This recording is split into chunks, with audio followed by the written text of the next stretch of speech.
देखिए, पहली बात तो ये है कि लद्दाख के लोग, खासकर लेह के लोग, हमेशा पीस लविंग रहे।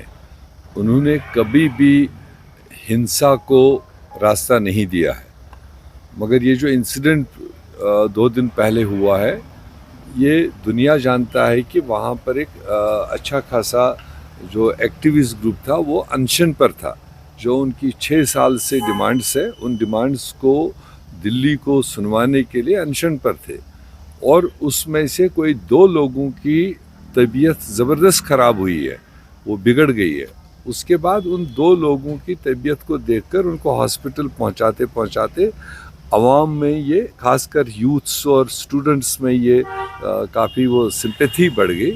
तो वो सड़कों पर उतर आए। उनने गवर्नमेंट को मतलब अपनी डिमांड को हाईलाइट करने के लिए किया।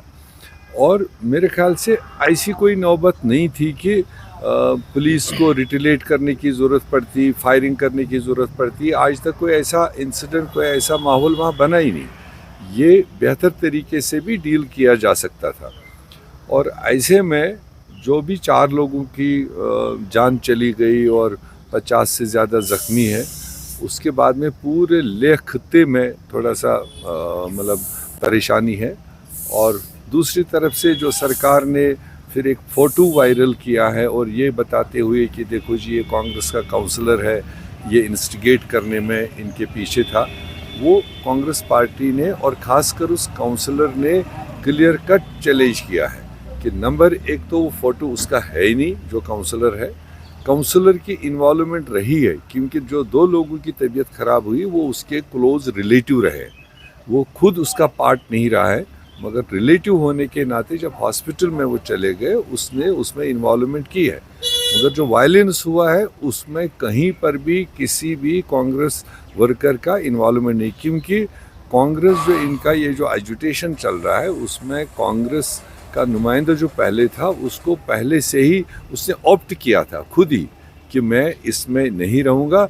ये नॉन पॉलिटिकल बेसिस पर ये जो उनकी हाईएस्ट बॉडी है वहाँ पर लद्दाख वालों की, और उससे पहले वहाँ पर एक बीजेपी वाले को भी इस्तीफ़ा देना पड़ा।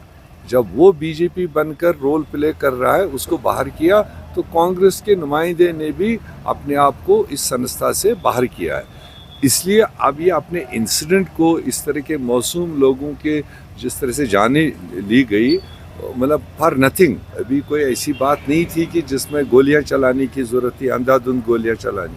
उसको कवर अप करने के लिए इल्ज़ामबाजी जो कर रहे हैं उसको वहाँ का लोकल कांग्रेस यूनिट चैलेंज कर रहा है कि वो प्रूव करे। इसीलिए उनने जुडिशल इंक्वायरी इसमें मांगी है, ताकि जुडिशल इंक्वायरी हो जाए और दूध का दूध और पानी का पानी हो जाए।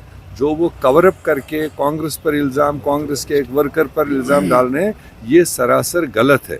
बल्कि सरकार ने मिस हैंडल किया है, वहाँ की सरकार ने ये सारे एपिसोड को, उसकी जिम्मेदारी उनको लेनी पड़ेगी। ये बताइए कि जो फॉरेन फंडिंग को लेकर उसके ऊपर जो है कदगन लगाई गई है, उसको कांग्रेस कैसे देखती है? देखिए, ये तो सोनम वांगचुक को फॉरेन फंडिंग के लिए परमिशन भी एनडीए सरकार ने ही दिया, यूनियन होम मिनिस्ट्री ने दिया है।